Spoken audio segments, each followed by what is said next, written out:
On 21 April 1918, an Allied bullet ended the life of Manfred von Richthofen over the Somme Valley in northern France. He was 25 years old. He had shot down 80 Allied aircraft in less than 2 years of aerial combat, more than any pilot on either side. The British gave him a funeral with full military honors. The French and Australians who fired the shot that killed him would argue about who had done it for the rest of their lives. Manfred von Richthofen came from a Prussian aristocratic family with a long tradition of military service.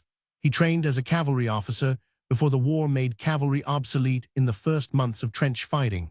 He transferred to the German Army Air Service in 1915, initially as an observer, then as a pilot.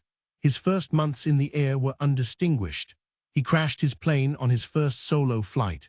He failed his pilot's examination the first time. The decisive event in Richthofen's career came in the autumn of 1915 when he met Oswald Boelcke, the leading German ace and the man who had created the first tactical principles of aerial combat. Boelcke selected Richthofen personally to join his elite squadron, Jasta II. The instruction transformed him. Within weeks of arriving, Richthofen had shot down his first confirmed kill. He was not a natural acrobatic pilot. His strength was patience, positioning, and cold precision. He studied his opponents before attacking. He chose his moment carefully, diving from altitude with the sun behind him, firing at close range, aiming for the pilot. He kept meticulous logs of every engagement. After his 16th kill, the Kaiser awarded him the Pour le Mérite, Germany's highest military honor, and he became famous overnight. Richthofen's reputation grew with each victory. The German press turned him into a national hero. He painted his aircraft a distinctive red to be immediately recognizable in combat, partly out of vanity, but also because he wanted his opponents to know who had come for them. Allied pilots began calling him the Red Baron. His squadron became Jagdschwader 1, known to the British as the Flying Circus. For the bold colors, the pilots painted their aircraft. It was the most feared aerial unit on the Western Front. In late 1917, Richthofen was shot through the head during a dogfight. The bullet grazed his skull and temporarily blinded him. He managed to land the aircraft before losing consciousness. He spent weeks recovering and was never entirely the same pilot afterward. He suffered headaches and mood changes. His superiors wanted him grounded permanently. He returned to combat anyway. By April 1918, the German spring offensive was faltering. Richthofen continued to fly daily. On 21 April, he was pursuing a young Canadian pilot named Wilfred May over the Somme when he was struck by a single bullet that passed through his chest.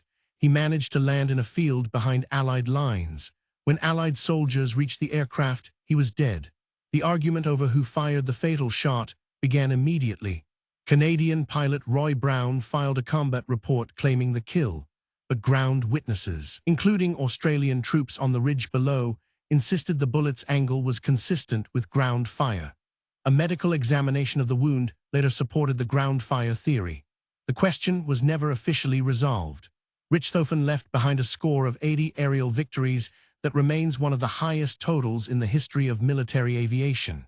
He had been decorated by Germany, mourned by his enemies, and buried by the British, with honors due a distinguished officer. The RFC communiqué that announced his death noted simply that he had been a brave man and a worthy opponent. The Red Baron endures in popular memory as the archetype of the aerial ace, the chivalric knight of the skies. The reality was more complicated. He was a skilled, disciplined, methodical killer in a war that killed indiscriminately. The romance of air combat was largely constructed after the fact. The planes were cold, fragile, prone to fire, and offered no parachutes. Most pilots died quickly and without ceremony. Richthofen lasted longer than almost anyone, and in doing so became something the war needed. A face for a form of death that still seemed, at high altitude and at speed, briefly impersonal.